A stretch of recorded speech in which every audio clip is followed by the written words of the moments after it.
What's going on, guys? BladeZilla here, and today we're taking a look at a really cool custom knife factory, Anthony Murphy owned Sokosha DLC, and I believe this one's Zircotai. Pretty nice new knife. Excited to talk about it. Take a look at it.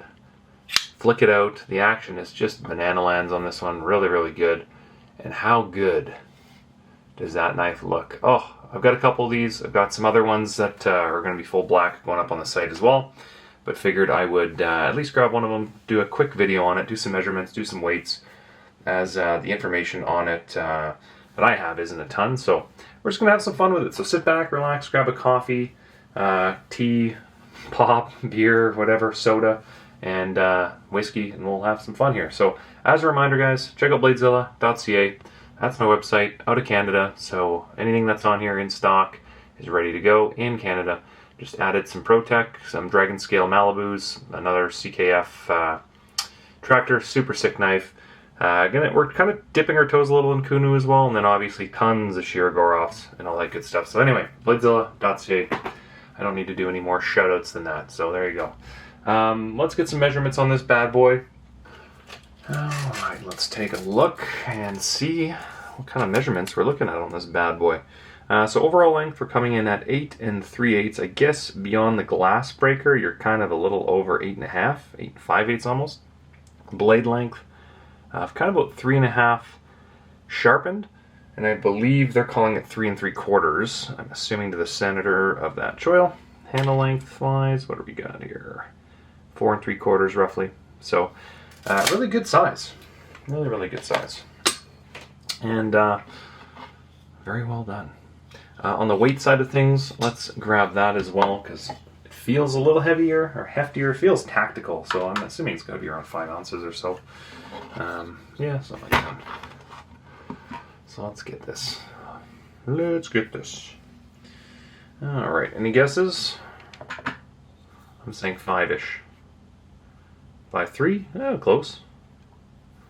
5.3. There you go. 5.3 ounces for the Zircotai version. Don't know if because I think the other one is a carbon fiber version, and I actually have one here. We'll compare the two.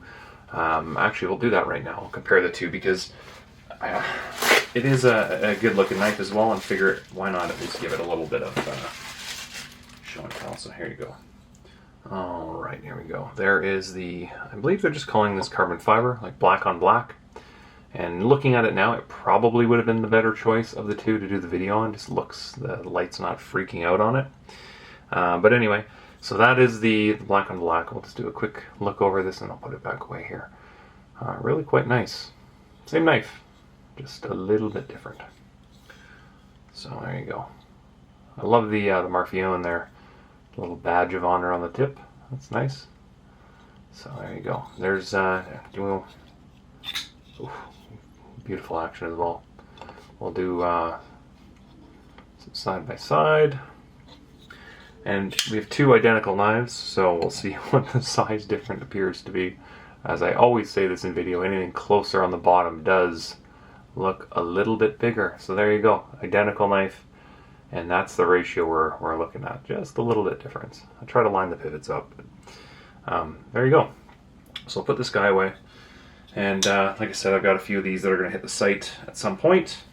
Primarily revolving around when I'm not lazy, which who knows?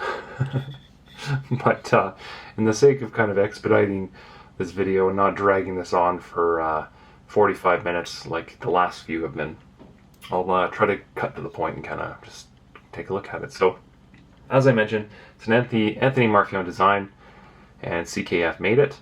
And so CKF, they assemble, I believe, in Russia with, quote, internationally sourced parts. A lot of people confuse them with Shirogorov, thinking that Shiro uses Chinese parts, and no, everything Shiro does, other than, I believe, bearings, like literally the balls from the ball bearings. Everything else is made in-house in Russia, where these are assembled in Russia with some pretty cool, unique makers and designs. And they, geez, they make some banana stuff like that recent tractor knife. Oh my goodness, that is just ridiculously big and over-exaggerated in every way. Just so cool. So really cool knife overall. There's some oil on this guy as well. I'll try to get some of that off. So, alright, sorry, I just kind of took some oil off there. Anyway, overall, really cool knife, really nice. Let's take a look at it in hand. It fits very nicely, and actually really reminds me a lot of kind of like the SOCOM, just in hand, just the overall profile with the top and the back. It feels a lot heavier than a SOCOM, but anyway, that's a different conversation. Quite nice. Jimping's very tactical in nature because there's so much of it. It gives you all kinds of options for carry, which, take a look at that. It's kind of all over the place and nicely matched as well between the handle and blade. That's always appreciated. It is on thumb studs, as I probably mentioned already, and the studs are quite comfortable. As you can kind of see, they're kind of, what's the word I'm looking for, like volcanoed, nice and angled so that your thumb kind of fits it quite nicely. Keep that in mind. Comes out smooth. I believe it's on multi-row bearings as well, which is awesome. Back to the blade. So as we kind of go down the blade, it's got a nice flat top, so you can kind of go down it all the way. Although if you look at how the blade's kind of angled with the handle, it kind of has a bit of a fall off and goes down, so you're probably not going to be going past that nose there. But you could if you wanted to. Nice drop point as well. DLC, I believe this, and I think they actually made one model that wasn't DLC. I think it was like a black, like a stonewash or something. Black on black stonewash. I've always liked DLC. It's just a little prettier when it's new, but like anything, if you're going to use it, they'll both look ridiculous after you start beating on them for a bit. So maybe stonewash might be the way to go for if you're going to be using it. And then back to the clip as well. That's a deep carry clip, right? It goes right up to the tip of the handle, right in front of that glass breaker. So let's close that blade so I don't cut myself. It's very sharp. You know, you're just going to have this little nipple of a glass breaker pointing out if you do decide to carry it in your pocket, because that is very, very deep. Perfectly dead center, as you would expect from CKF.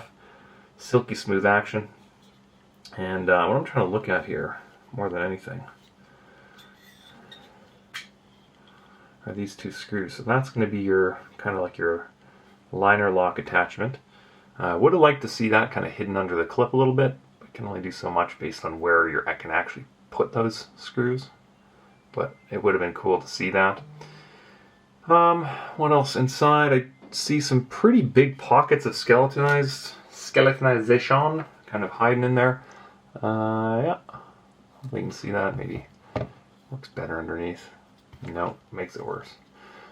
Yes, there's some big pockets taken out, but overall, like, it's still a 5-ounce knife. It's quite hefty. So more so on this side, where we've got some material taken out.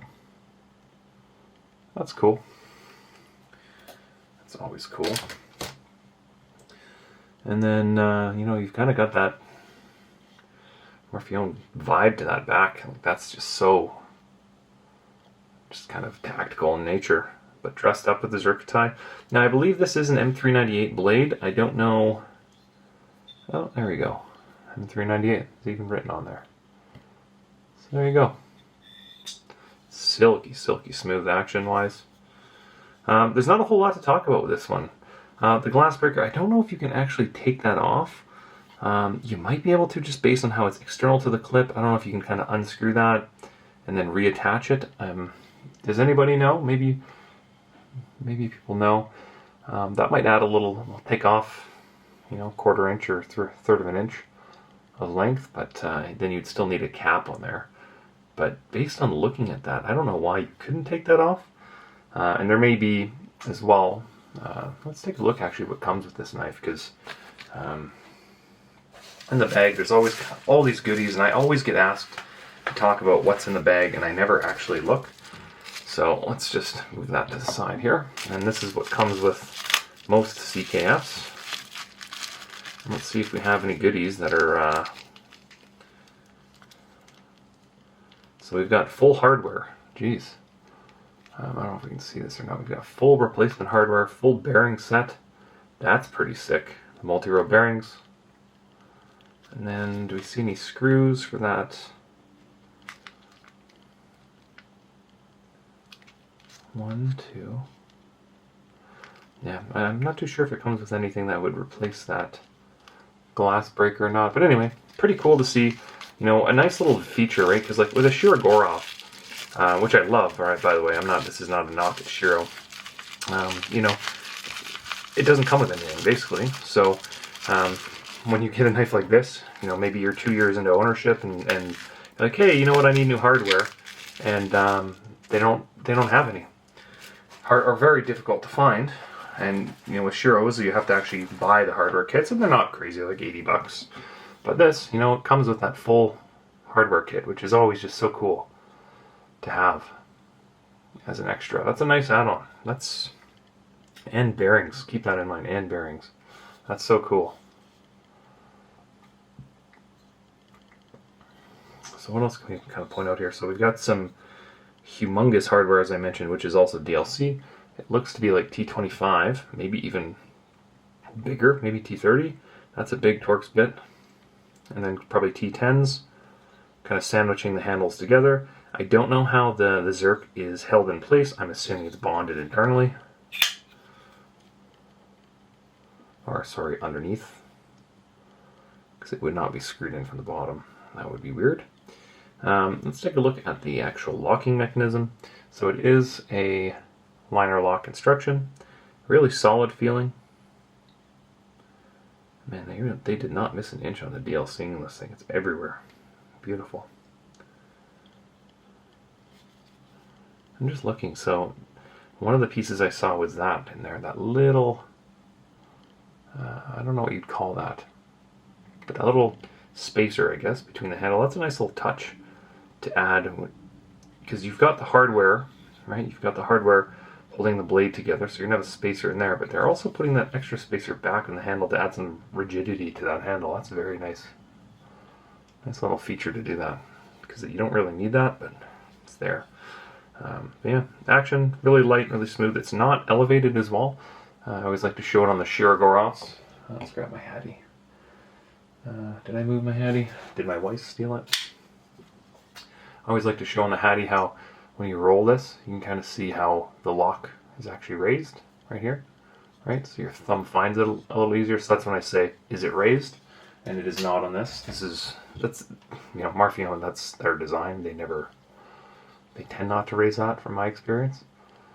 But they have added this little cutout here, which kind of aids in finding it, that little pocket there. Makes it feel a little thinner, but it is kind of has some jimping on it, so it's nice and comfortable. And angled as well. I don't know if you can see that.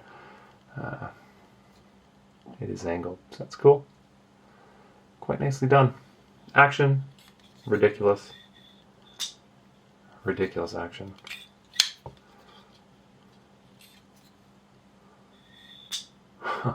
Wow. That's nuts. That's really, really nice. And then what else can we talk about? So I talked about the hardware, talked about the thumb stud, which is pretty cool. Now, if I'm not crazy, I thought, what was that other model? I've seen it. I don't know if I've done a video on it, but I thought it was basically a front flipper version of this knife. Also really well done. I should probably, I think I've got 2 or 3 of those up right now on the site. I just can't remember what it's called. What the hell's it called? I don't know. Whatever. Also, you've got the lanyard hole in the back here, just above that little bit of hardware, which is quite nice. And I don't see any blade interference. No, it's actually concealed completely. I don't know if you can see down inside, but that is a tunnel. There's no pocket or access from the blade to kind of come through that. So you're not going to be cutting anything if it dips down near the blade, and conversely, you're not going to be dulling one little spot on your blade if something does go down. So that's cool. Nice little touch. A lot of people do like to carry these with lanyards, although it might get in the way of that glass breaker. So, yeah, kind of cool. And otherwise, it's a sick knife. Ridiculous action, smooth as silk, perfectly centered, and then you get a little touch of, you know, tactical bouginess with that Zerkatai. And the beauty of Zerkatai, just look at it. Like, that's the beauty of it. And the white light does no justice to this that I have above this when I film these videos. It's actually quite dark blue. And like if I kind of hide it a little bit from the light bouncing off it, I would say that's a little more true. It's dark blue and purple. Where when I have the light above it, it just looks really bright and doesn't really fit with the knife, like like there. But whereas it's like this is a little more natural of what it actually is. That kind of look to it. So beautiful, beautiful knife. What else do I have here to kind of compare it with? I'll grab a couple not CKFs. A couple of my standards. So we'll do the large Spenza, which everybody knows the size of that. Then we'll grab my small Spenza, which is a little baby by comparison. Cool knife. So there you go.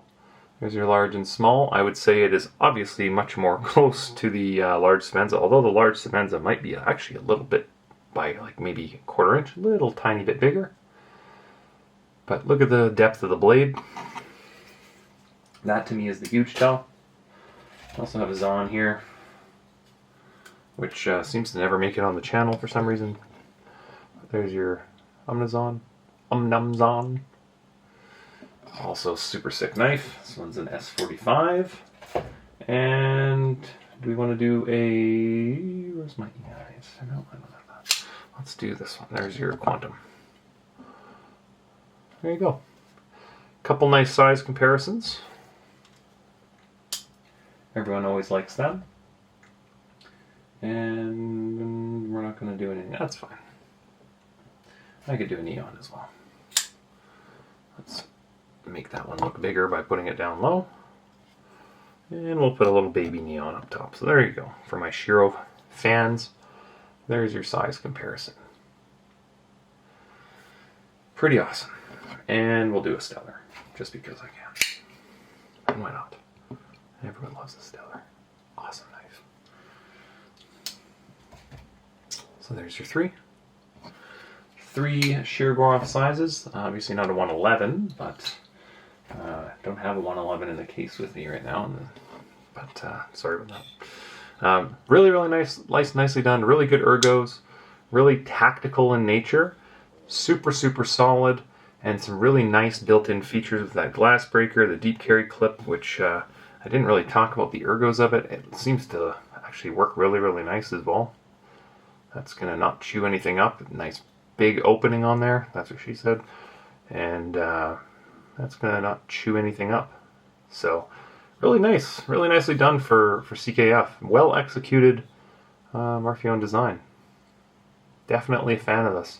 So I will have a few of these up on the site here at some point. Probably take photos of this one.